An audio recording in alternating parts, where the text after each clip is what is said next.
নমস্কার বন্ধুরা, রকমারি রান্নাঘরে তোমাদেরকে স্বাগত।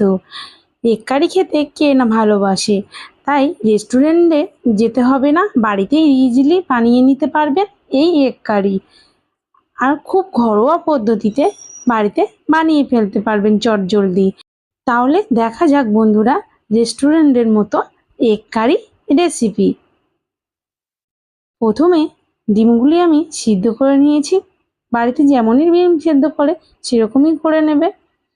আর একটা প্যানের মধ্যে তেল দিয়ে দিয়েছি আর দিয়ে দিলাম পেঁয়াজ কুচি। পেঁয়াজ কুচি তোমরা দেখতে পাচ্ছ পেঁয়াজগুলো আমি কেমনভাবে কেটেছি, এমনভাবেই কাটবে। পেঁয়াজটি বেশি ভাজবো না, হালকা ভেজে নেব। এবার দিয়ে দিলাম হলুদ গুঁড়ো। হলুদ গুঁড়ো দিয়ে দেব কাশ্মীরি লঙ্কার গুঁড়ো রঙটি হওয়ার জন্য। আর দিয়ে দিলাম জিরে গুঁড়ো আর ধনে গুঁড়ো। জিরে আর ধনে গুঁড়োটি আমি বাড়িতে করে নিয়েছিলাম, তাই দিয়ে দিয়েছি। তোমরা কিনে আনলে সেটা আলাদা আলাদাভাবে দিতে পারো। আর ভালোভাবে একটু আরও মশলাটি ভাজা ভাজা করে নেব। আমি এই সময় উনুনটি লো ফ্লেমেই রাখবো যাতে তলাটি ধরে না যায়। আর দিয়ে দিলাম টমেটো কুচি। টমেটো কুচি দিয়ে আবারও আমি কিছুক্ষণ ধরে একটু ভাজা ভাজা করতে থাকবো। মশলাগুলি বেশি ভাজবো না, হালকা ভাজা হয়ে গেছে। এবার নামিয়ে নেব, নিয়ে মিক্সিং জারে একটা পেস্ট বানিয়ে নেব।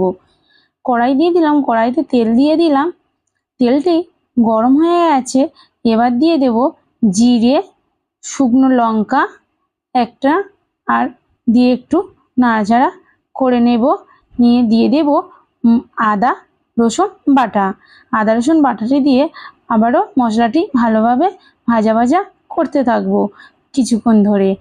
একটু ভাজা ভাজা হয়ে গেছে। এবার দিয়ে দেবো হলুদ গুঁড়ো রঙের জন্য। হলুদ গুঁড়ো দিয়ে দিলাম আর দিয়ে দিলাম কাশ্মীরি লঙ্কার গুঁড়ো।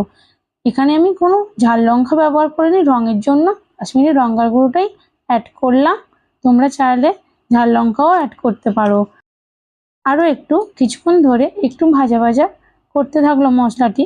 এবার দিয়ে দেব যে পেস্টটি বানিয়ে রেখেছিলাম, সে পেস্টটি দিয়ে দিলাম। দিয়ে আবারও কিছুক্ষণ ধরে একটু নাড়াচাড়া করতে থাকবো। দেখতেই পাচ্ছ কিছুক্ষণ ধরে নাড়াচাড়া করার পর মশলাটি কালার চলে এসছে ও ভাজা ভাজা হয়ে গেছে, তেল ছাড়তে শুরু করে দিয়েছে। এবার দিয়ে দিলাম অল্প পরিমাণ জল আর দিয়ে দিলাম লবণ। যেহেতু এগ কারিতে বেশি ঝোল করে না, তাই অল্প পরিমাণে জল দিলাম গ্রেভিটা করার জন্য। ততক্ষণে গ্রেভিটি ফুটতে থাক। ডিমটি ভাজার জন্য দিয়ে দিলাম প্যানের মধ্যে তেল আর দিয়ে দিলাম বাটার 1 চামচ দিয়ে। এবার দিয়ে দেব অল্প পরিমাণে হলুদ গুঁড়ো আর দিয়ে দেব কাশ্মীরি লঙ্কার গুঁড়ো অল্প পরিমাণে দিয়ে এবার একটু নাড়াচাড়া করে নেব। এবার দিয়ে দেব ডিমগুলি, একে একে সবগুলি দিয়ে দেব। দিয়ে ভালোভাবে একটু নাড়াচাড়া করে লাল লাল করে একটু ভেজে নেব। ডিমগুলি ভাজা হয়ে গেছে।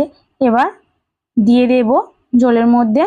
দিয়ে এবার কিছুক্ষণের জন্য একটু আরও ফুটিয়ে নেব। ফুটতে শুরু করেছে, দেখতেই পাচ্ছ তোমরা।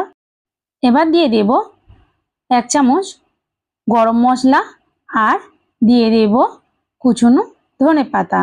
দিয়ে একটু নাড়াচাড়া করে নামিয়ে নেব।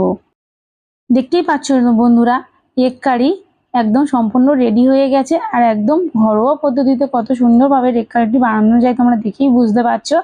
একদম রেস্টুরেন্টের মতন টেস্ট হবে। তোমরা অবশ্যই এই এগ কারিটি বাড়িতে বানিয়ে ট্রাই করে দেখবে। আর আমার ভিডিওটি ভালো লাগলে বন্ধুরা লাইক অ্যান্ড সাবস্ক্রাইব করে দিও। আর কমেন্ট করতে ভুলো না কেমন হয়েছে।